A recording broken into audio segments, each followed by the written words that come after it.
Armenia, a country with deep history and remarkable resilience, has also seen its share of construction projects that failed to serve their purpose. We often think of construction as a sign of progress, of a future being built brick by brick, road by road.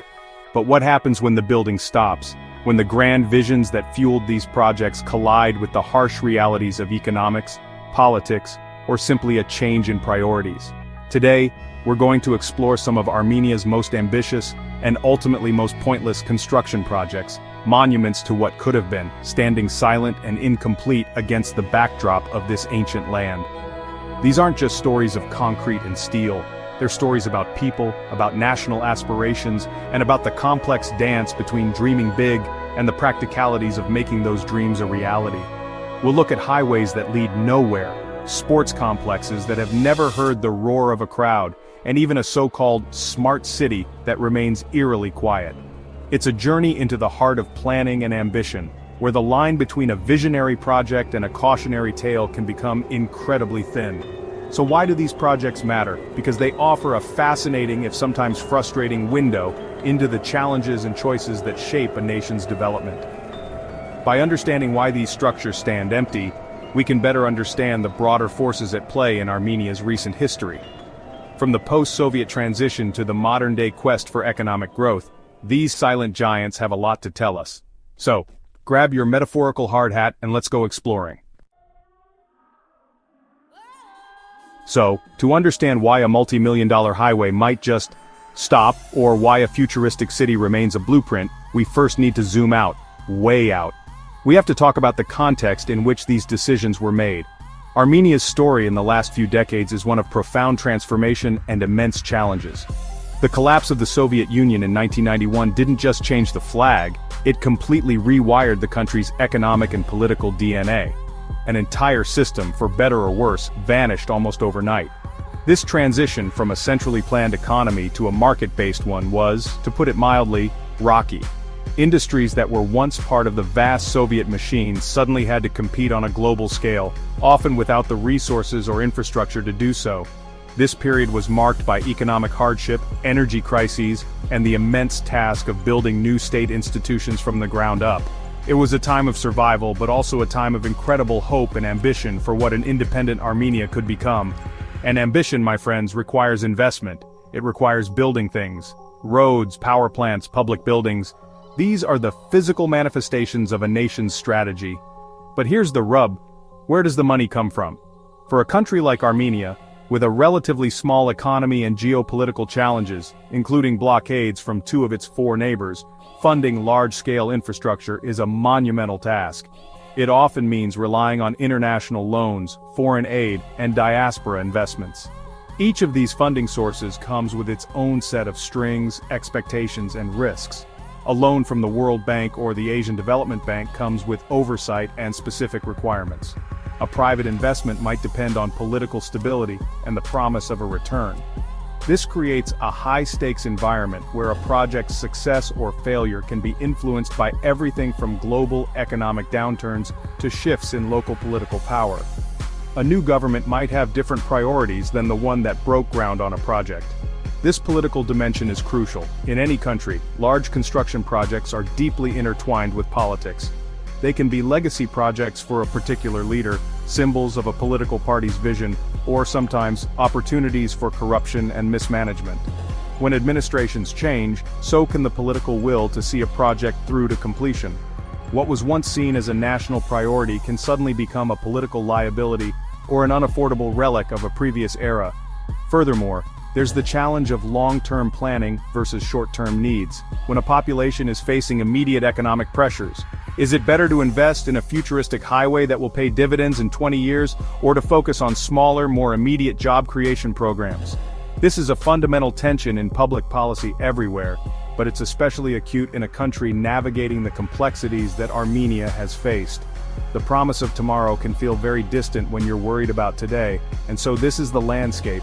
Economic fragility, geopolitical isolation, reliance on external funding, and the ever-present churn of politics. It's a landscape where grand ideas can easily get bogged down. The projects we're about to discuss didn't fail in a vacuum. They are artifacts of this complex reality, born from ambition, but ultimately stalled by the immense pressures of their time and place. Think of it like this. Building something massive is like trying to assemble a very complicated piece of IKEA furniture, but the instructions are in a language you barely speak. Several key screws are missing, the floor is tilted, and every 10 minutes someone comes in and changes the design. It's in that chaotic, challenging environment that we find our first case study, a highway that promised to connect a nation but ended up, in part, as a road to nowhere. Imagine a modern superhighway, a ribbon of smooth asphalt stretching the length of your country, from the southern border with Iran to the northern border with Georgia. This wasn't just a road, it was pitched as Armenia's economic artery. The North-South Road Corridor was, and is, one of the most ambitious infrastructure projects in the nation's history. The goal was to slash travel times, boost trade, and connect Armenia more seamlessly to regional and international markets. It was a vision of a future where goods and people could move freely and efficiently. The project was massive in scale, planning to upgrade or build over 550 kilometers of road. The price tag was equally massive, estimated to be well over $1 billion. To fund this, Armenia secured major loans from institutions like the Asian Development Bank and the European Investment Bank. Construction began with great fanfare. This was it. This was progress you could drive on. It was a tangible symbol of Armenia moving forward, literally paving its way to a more prosperous future. But large-scale infrastructure projects are notoriously complex beasts. The terrain in Armenia is mountainous and challenging, which makes road construction inherently difficult and expensive. The initial timelines and budgets, which looked so neat on paper, began to stretch. There were delays in acquiring land, technical challenges with the construction itself, and rising costs for materials and labor. What was supposed to be a swift and transformative project started to drag on, year after year. Then came the questions about management and oversight. Allegations of corruption and inefficient use of funds began to surface. Government audits and investigative reports pointed to irregularities in how contracts were awarded and how the massive loans were being spent. This is a classic problem with mega projects worldwide. The sheer amount of money involved can create opportunities for mismanagement, and when oversight is weak, problems can multiply quickly, turning a promising project into a financial black hole. And the result of all this? While some segments of the North-South Highway have been completed and are in use, other parts remain conspicuously unfinished. There are sections where the construction just stops. You can find yourself driving on a brand new stretch of modern highway, only to be abruptly diverted back onto an old, winding road because the next segment was never built. It's a jarring experience, a physical manifestation of the project's troubled journey. These incomplete sections are the really pointless part. They are vast, multi-million-dollar stretches of graded earth, half-built overpasses, and lonely concrete pillars standing in fields. They serve no purpose. They are not just incomplete, they are unusable. All the money, labor, and resources poured into these specific sections have yielded nothing but a scar on the landscape. They represent a massive sunk cost, a monument to a vision that ran out of road. The official reasons for the stalls are varied: funding gaps, contractual disputes, the need to redesign certain sections. But for the average person, what remains is a frustrating symbol of unfulfilled promises. The dream of a seamless journey from north to south is still just that, a dream. The highway that was meant to be a great connector is, in these abandoned parts, a great divider between the plan and the reality. So what we have is a project that is both a partial success and a glaring failure. It highlights the incredible difficulty of executing a plan of this magnitude. The completed sections do offer benefits, but the unfinished parts stand as a powerful and very expensive lesson in the perils of mega-project management. They are a constant, visible reminder that a good idea is not enough. Execution is everything. And when execution falters, you get a very, very pointless road. Let's move from the open road to the heart of the capital, Yerevan. Here, another grand vision remains frozen in time. I'm talking about the Hrazdan Gorge Sports Complex, or more specifically the ambitious plans to redevelop it into a world-class, multifunctional venue. The original Hrazdan Stadium, built in the Soviet era, was already an iconic structure, but the dream was to create something even grander, a modern complex that could host international sporting events, concerts, and more. The vision was sparkling, Imagine state-of-the-art facilities, gleaming glass facades, and seating for tens of thousands of spectators. This wasn't just about sports, it was about national prestige. Having a venue capable of hosting a major UEFA football final or a concert by a global superstar would put Yerevan on a different kind of map.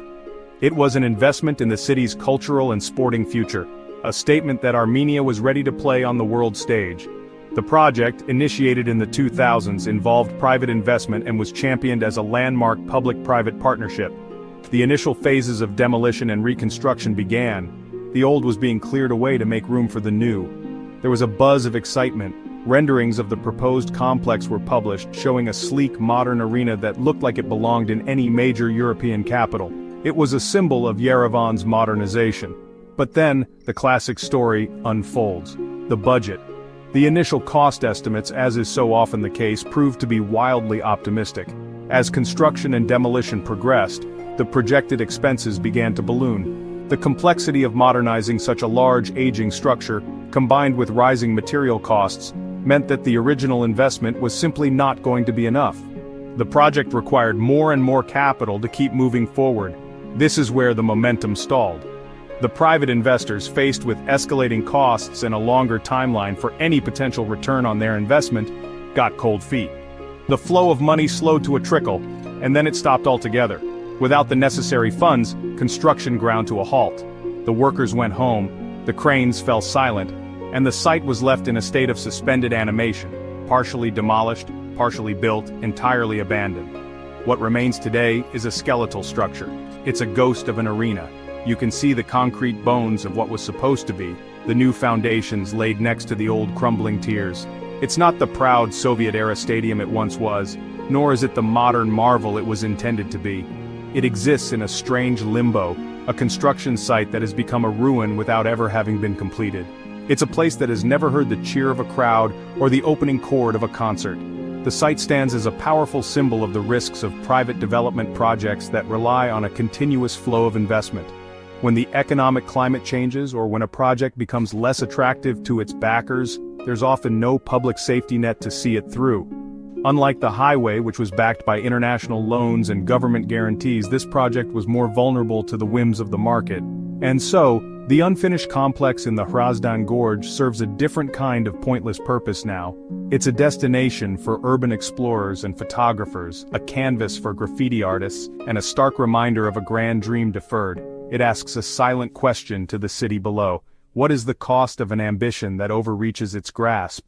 And what do you do with the monumental, expensive leftovers? From a silent stadium, we now go underground. The Yerevan Metro is a gem.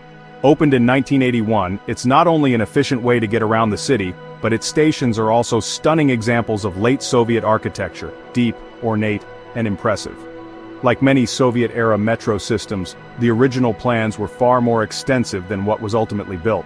There were always plans for expansion, for new lines reaching out to the burgeoning suburbs of the city. After independence, these expansion plans lived on. One of the most talked about projects was the extension of the main line northward, to the district of Achapniak. This made perfect sense. Achapniak is a densely populated district, and connecting it to the metro system would have been a huge benefit for thousands of commuters, easing traffic congestion and better integrating that part of the city. The plan was logical, needed, and popular. Work actually began. Tunnels were bored. Using the powerful tunnel boring machines and techniques of the Soviet era, construction crews started digging their way towards Achapniak. It was slow, difficult, and expensive work, but progress was being made. The physical tunnels, the very arteries of a future metro line, were being carved out of the earth beneath Yerevan. The promise of a new station was not just a line on a map, it was becoming a subterranean reality. But then, a familiar foe appeared: lack of funding. The collapse of the Soviet Union had already halted the initial expansion plans, and the economic struggles of the 1990s made finishing the job impossible. The Armenian government simply didn't have the vast sums of money required to complete the tunnels, build the stations, lay the track, and purchase the rolling stock. The project was put on indefinite hold. The tunnel boring machines were switched off, and so for decades these tunnels have sat in complete darkness. They are fully bored, empty tubes of concrete stretching for kilometers under the city. They are perfectly good tunnels, engineered to last, but they lead nowhere and serve nothing. They are ghost tunnels, a complete and total waste of the immense effort and resources that went into digging them. Unlike an unfinished building, which is a visible eyesore, these tunnels are an invisible failure, known only to urban planners, engineers, and a few curious explorers. Occasionally the topic of finishing the extension comes up. Politicians will mention it, city officials will commission new feasibility studies, and for a brief moment, hope is rekindled. But the price tag is always the sticking point. The cost to complete the project today is astronomical, far more than it would have been decades ago. It remains a tantalizing but seemingly unreachable goal for the city. This situation is a perfect example of how a project can be pointless, not because the idea was bad, the idea was great, but because the timing was wrong. The project was a victim of historical circumstances. It was started in one economic and political reality and abandoned in another. The initial investment is completely lost unless an even larger investment is made to finish the job, a classic case of being caught between a rock and a hard place. These empty tunnels represent a different kind of pointlessness. It's the pointlessness of untapped potential. The solution to a real-world problem, traffic and transportation in Achapniak, is right there, just a few dozen meters underground, but it remains inaccessible. It's a silent, dark, and incredibly expensive reminder that starting a project is one thing, but having the long-term resources and stability to finish it is another thing entirely. Our final stop takes us out of the capital to Armenia's second-largest city, Gyumri. A city with a rich cultural heritage, Gyumri was also the epicenter of the devastating 1988 Spitak earthquake. Its recovery has been a long and arduous process, and in the 21st century, a new vision emerged to help revitalize the city, turn it into a tech hub, an Armenian Silicon Valley. The idea was to build a smart city, or a technopark. The promise was dazzling and perfectly aligned with global trends. The plan called for a dedicated district with modern office buildings, co-working spaces, research labs, and residential areas, all designed to attract tech companies, startups, and skilled professionals. This wasn't just about constructing buildings, it was about creating an ecosystem. The government offered tax incentives and promoted the project heavily, hoping to draw in both local entrepreneurs and international investment. This was a forward-thinking idea. Armenia has a strong legacy in science and technology and a growing IT sector. Leveraging that talent and concentrating it in a dedicated hub in Gyumri could have been transformative for the city, creating high-paying jobs and diversifying its economy beyond traditional industries. It was a plan that offered a path away from the scars of the past and towards a high-tech future. A plot of land was allocated and the project was officially launched. But a smart city needs more than just a smart idea. It needs a colossal amount of investment, and it needs buy-in from the very companies it hopes to attract. While some initial interest was shown, the large-scale investment needed to build the infrastructure from the ground up never truly materialized. The project struggled to gain the critical mass required to become self-sustaining. A few smaller tech offices might have opened in Gyumri, but the grand, centralized smart city district remained largely a concept. The designated area today is a testament to this stalled ambition. Instead of a bustling campus of innovation, it is largely empty land. There are no gleaming glass towers, no cafes full of developers coding the next big app. The signboards and architectural renderings that once promised a vibrant future now look faded and out of place. The project, in its original grand vision, simply never got off the ground. What went wrong? It's a combination of factors. The challenge of attracting major investment to a non-capital city, competition from the more established tech scene in Yerevan, and perhaps an overestimation of the immediate demand for such a large, concentrated park. Building a successful tech hub is an organic process. It can't always be created top-down by government decree. It requires a confluence of talent, capital, and culture that is difficult to manufacture. This project is pointless in a particularly modern way. It's the pointlessness of a digital dream that failed to load. It represents a gap between a policy goal and market reality. While the ambition to boost Gyumri's economy was laudable, the specific vehicle chosen, a massive, centralized smart city, proved to be the wrong one, or at least it was attempted without the necessary fuel of capital and corporate commitment. The story of the Gyumri Smart City is a cautionary tale about the build it and they will come philosophy. Sometimes they don't.